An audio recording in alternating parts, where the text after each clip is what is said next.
Hi guys, this is Kabilan. So இன்றைக்கி நம்ம என்ன பார்க்க போகிறோம் அப்படின்னு பார்த்தீங்கன்னா, ஹெச்ஓஎன்சின்னு சொல்லி ஒரு கம்பெனி வந்து என்ன பண்ணியிருக்காங்கன்னா, வாட்டர்லேருந்து ஹைட்ரஜன் எடுத்து அந்த ஹைட்ரஜனை வந்து கேஸ் கனெக்ஷனு, வெல்டிங்க்கு இதுக்கெல்லாம் யூஸ் பண்ணிக்கலாம் அப்படின்னு சொல்லி தான் ஒரு ஸ்டேட்மெண்ட் வைக்கிறாங்க. அதில் நிறைய ஸ்டேட்மெண்ட்ஸ் உள்ளே வந்துருக்கு.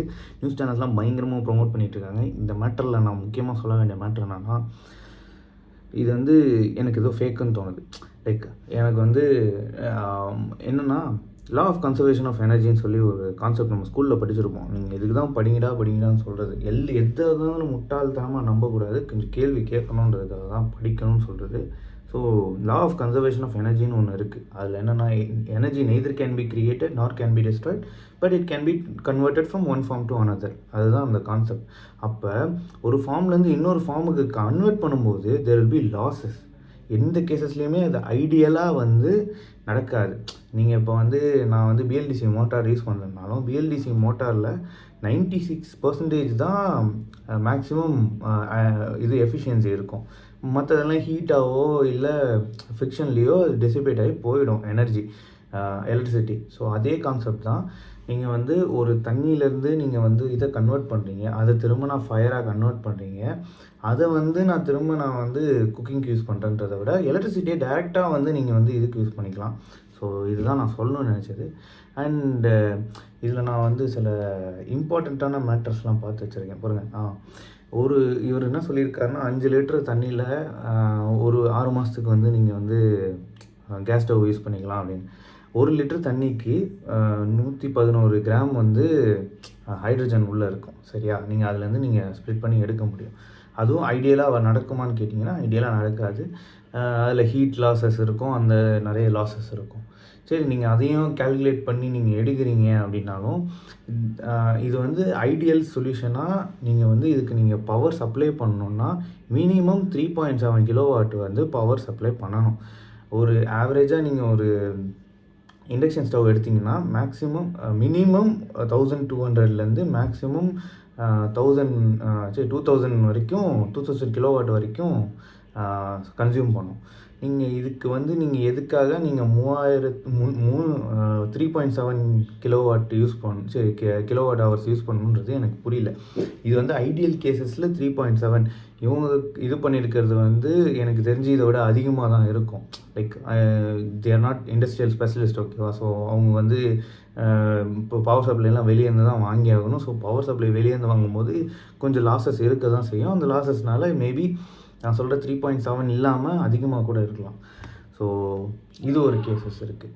இதில் என்னன்னா, ஹைட்ரஜன் வந்து நீங்கள் பேர்ன் பண்ணும்போது நிறைய இது இருக்குல்ல, நம்ம அட்மாஸ்பியரில் வந்து நீங்கள் கேள்விப்பட்டிருப்பீங்க, ஆக்சிஜன், நைட்ரஜன், அப்புறம் மற்ற கேஸஸ்லாம் இருக்கும். ஆனால் நைட்ரஜன் ஒரு கேஸ் இருக்குல்ல, அந்த கேஸு ஹைட்ரஜனோட ஹீட்டுக்கு என்ன ஆகும்னா, பேர்ன் ஆகும்போது அது NO2 மாறிடும். NO2 மாறுறதுக்கு ரீசன் என்னென்னா, அதோட எக்ஸ்ட்ரீம் ஹீட். ஹைட்ரஜன் வந்து ஹைலி கம்பஸ்டபிள் கேஸஸ்ன்னு சொல்லுவாங்க.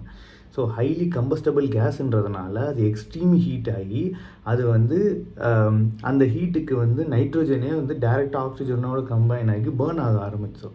நைட்ரோஜனும் பேர்ன் ஆக ஆரம்பிக்கிறதுனால NO2 ஃபார்ம் ஆகும். இதனால தான் நிறைய கம்பெனிஸ் வந்து ஹைட்ரஜனை வந்து ஃபியூவலாக யூஸ் பண்ணுறதை இன்னும் ப்ரிவெண்ட் பண்ணிகிட்ருக்காங்க. நிறைய ஹைட்ரஜன் ஃபியூவல் கேஸஸ் கார்ஸ்லாம் பார்த்தீங்கன்னா மோஸ்ட்டாக வந்து ஃபியூவல் செல் பேஸ்டு இதுதான் இருக்கும். டைரெக்டாக ஹைட்ரஜனை வந்து பேர்ன் பண்ணி இருக்காது. ஏன்னா ஹைலி கம்பஸ்டபிள். இன்னொன்று வந்து நைட்ரஜன் வந்து அதோடு சேர்ந்து பேர்ன் ஆகிறதுனால அது வந்து ஆசிட் ரெயின் ஃபார்ம் ஆகுன்றதுனால அதை யூஸ் பண்ணாமல் இருக்காங்க. ஸோ இந்த மாதிரி நிறைய விஷயம் இருக்குது. இதெல்லாம் தெரியாமல் நீங்கள் வந்து இதுக்குள்ளே போயிடாதீங்க, இதை பிலீவ் பண்ணாதீங்க, இதை வந்து ப்ரொமோட் பண்ணாதீங்க ப்ளீஸ். நீங்கள் கொஞ்சமாவது படிங்க. எனக்கு இதெல்லாம் வந்து பேசிக்கான கெமிஸ்ட்ரி, இதெல்லாம் நீங்கள் ஸ்கூல் டைமில் படிச்சிருப்பீங்க. ஸோ கொஞ்சமாக பேசிக்காக கெமிஸ்ட்ரியை படித்து பாருங்கள். எனக்கு அவ்வளோதான் சொல்லணும்னு தோணுது. ஏன்னா எவ்வளோக்கு எவ்வளோ நம்மளை ஏமாற்ற முடியுமோ ஏமாத்துறாங்க. இதுவும் அகெயின் கோயம்புத்தூரில் வேறு நடக்குதா, எனக்கு அதெல்லாம் சிரிப்பாக வருது. நம்ம நிறைய ஸ்கேம்ஸ் கோயம்புத்தூர்லேருந்து தான் வருதுன்னு சொல்லி இப்போ சிரிப்பாக இருக்குது. நானும் கோயம்புத்தூரில் இருந்தேன். ஸோ எனக்கு இதெல்லாம் பார்க்கும்போது சிரிப்பாக இருக்குது. அண்ட் தென் கொஞ்சம் நீங்கள் வந்து ஒரு புதுசாக கண்டுபிடிப்பு அப்படின்னு சொல்லி ஒரு நியூஸ் சேனல் எடுத்து போடுறதுக்கு முன்னாடி அது என்னன்றது தெரிஞ்சுட்டு போடுங்க. ஸோ அப்படி தான் மூலிகை பெட்ரோல்னு சொல்லி ஒருத்தன் ஏமாத்தினா அப்பயும் நீங்கள் நம்பி போட்டு ப்ரமோட் பண்ணி அவன் கடைசியில் வந்து ஃபேக்குன்னு தெரிஞ்சதுக்கப்புறம் அப்போ அடிச்சிங்க. அது ஃபஸ்ட்டே அவனை ப்ரொமோட் பண்ணாமல் இருந்தீங்கன்னா இன்னும் கொஞ்சம் பெட்டராக இருக்கும், நம்பி ஏமாற மாட்டோம். So first just no the system, என்ன நடக்குது ஏது, இது ஒர்க் அவுட் ஆகுமா இல்லையா அதை தெரிஞ்சுக்கிட்டு அதுக்கப்புறமா அதுக்குள்ளே போங்க. ஏன்னா இது பேசிக் ஹைட்ராலிசிஸ் கான்செப்ட். இந்த பேசிக் ஹைட்ராலிசிஸ் கான்செப்டை எப்போலேருந்தோ யூஸ் பண்ணணும்னு சொல்லி தான் பிளானில் இருக்குது. ஆனால் ஏன் இதை யூஸ் பண்ண மாட்டேன்றாங்க, ஏன் அதை அடாப்ட் பண்ணலை? இது ஆல்ரெடி இருக்கிற டெக்னாலஜி தான், இல்லாத புதுசாக ஒரு விஷயத்தை கொண்டு வந்து அப்படி இருந்தாங்க அவங்களுக்குன்னு கொடுக்கல.